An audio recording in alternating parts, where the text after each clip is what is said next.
రంగనాథుణ్ణి కృష్ణుణ్ణి సేవించడానికి ఇదే సరైన సమయమని మన ఎన్టీఆర్ కాలనీలో స్వామివారిని 30 రోజులు కూడా ఇక్కడ ఉన్నటువంటి గోష్ఠి సభ్యులు అందరూ కలిసి వారు గోదాదేవిగా మారి వారు గోపికలుగా మారి రంగనాథుణ్ణి 30 రోజులు తిరుప్పావైనటువంటి దివ్య ప్రబంధంతో స్వామివారిని అర్చించారు, పూజించారు, సేవించారు. ఇదిగో ఇక మరికొద్ది నిమిషాలలో స్వామివారి కళ్యాణ ఘట్టాన్ని శ్రీకారం చుడుతూ స్వామివారికి పూర్ణకుంభ స్వాగతాలు పలికి అన్యోన్య ఆచార్య సహాయేన అని సంకల్పంతో స్వామివారి కళ్యాణానికి శ్రీకారం చుట్టారు. గోదారమ్మ వారు రంగనాథుని వివాహం ఆడాలి అనేటువంటి బలమైన దృఢ సంకల్పంతోనే 30 రోజులు స్వామివారిని సేవించి అర్చించి పూజించి చిట్ట చివరికి రంగనాథుడిలో ఐక్యమైపోయింది.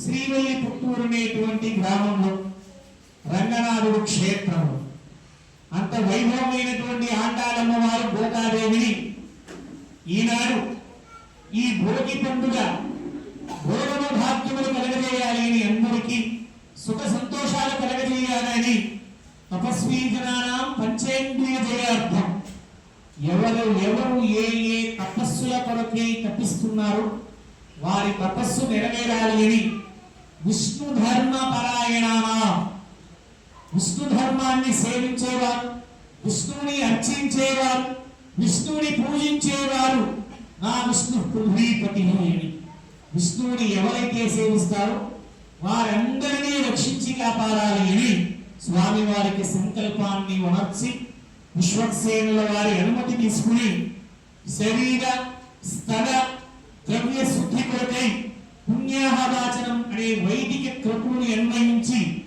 ఋగ్వేద యజుర్ సామ అధర్వణ వేద మంత్రములతో నీటిని అభిమంత్రించి స్వామివారి శిరస్సును ప్రోక్షణ చేశారు. కళ్యాణ వేదికను శుద్ధి చేశారు.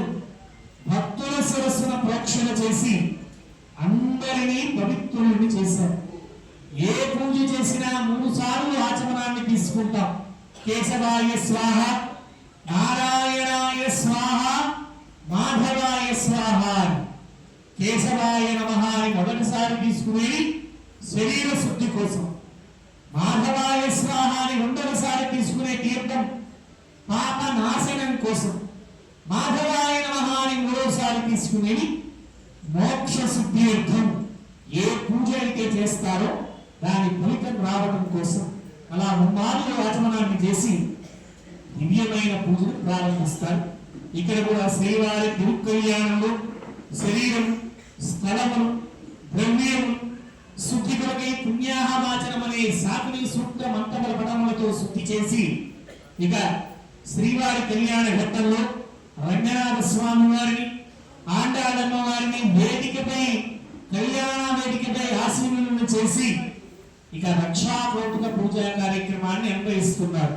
గోవింద గోవింద ఓ